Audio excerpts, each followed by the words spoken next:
যে আলোচিত চাঁদাবাজ এবং দুটি হত্যা সহ প্রায় 7টি অস্ত্র মামলার আসামি, বিপ্লবী কমিউনিস্ট পার্টির নেতা, মূলত আন্ডারগ্রাউন্ড রাজনীতি করে এবং গোপন বাহিনীর প্রধান মোহাম্মদ নাসির শেখ গোফরান এবং তার সহযোগী সোহেল রানাকে আমরা গত 1/3/2026 তারিখে অভয়নগর থানায় একটি মামলা রুজু হয়।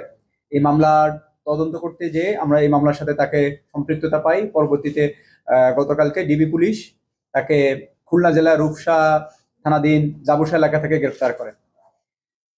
সে গত 1/3/2026 তারিখে অভয়নগরের, আপনারা জানেন যে বেশ কিছু এলাকা, বিশেষ করে নদীর ওই পারে, ভৈরব নদীর ওই পারে যে সুবুরারা ইউনিয়ন, গোপীনাথপুর, তারপর সে আমাদের বাসুয়ারি, এই সমস্ত এলাকায় এবং নড়াইলের যে পেরুলি, এই সমস্ত এলাকায় এই গোফরান বাহিনী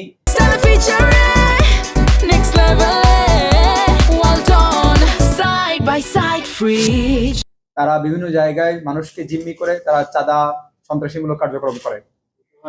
তো এরকম একটি ঘটনায় গত 1/3 তারিখে মামলা রুজু হয় অভয়নগর থানায়।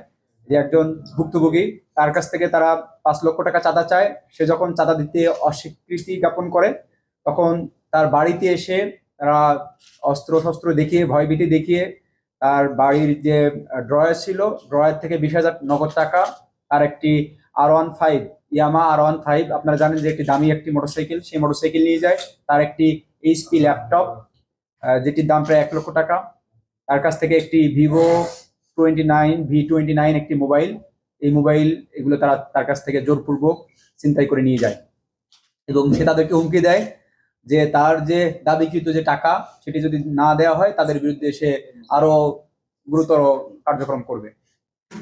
তো এই ঘটনায় মামলা রুজু হয়। মামলা রুজুর পরপরই আমাদের ডিবি পুলিশ এটি ছায়া তদন্ত করে।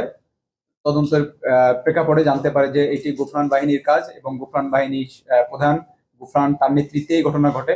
পরবর্তীতে আমরা যেটা বললাম যে গতকালকে আমরা জাবুসা এলাকা থেকে খুলনার রূপসা থানার আমরা সেখান থেকে তাকে গ্রেপ্তার করি এবং তার এক সহযোগী সোহেল রানাকেও সেখানে গ্রেপ্তার করি। গ্রেপ্তারকালে তাদের কাছ থেকে যে ইয়ামা R15 যে মোটরসাইকেল, যেটি এখান থেকে ছিনতাই করে নিয়ে গেছিল আমার ভিক্টিমের কাছ থেকে, সেই মোটরসাইকেলটাও তার হেফাজত তখন পাওয়া যায়, সেটি আমরা সেখান থেকে উদ্ধার করি। পাশাপাশি যে HP ল্যাপটপ সেটিও আমরা উদ্ধার করতে সক্ষম হই। অনেকে আপনারা জানেন এই সমস্ত সন্ত্রাসীদের ভয়ে মুখ খুলে না, যেহেতু তাদেরকে আমরা গ্রেপ্তার করতে সক্ষম হয়েছি।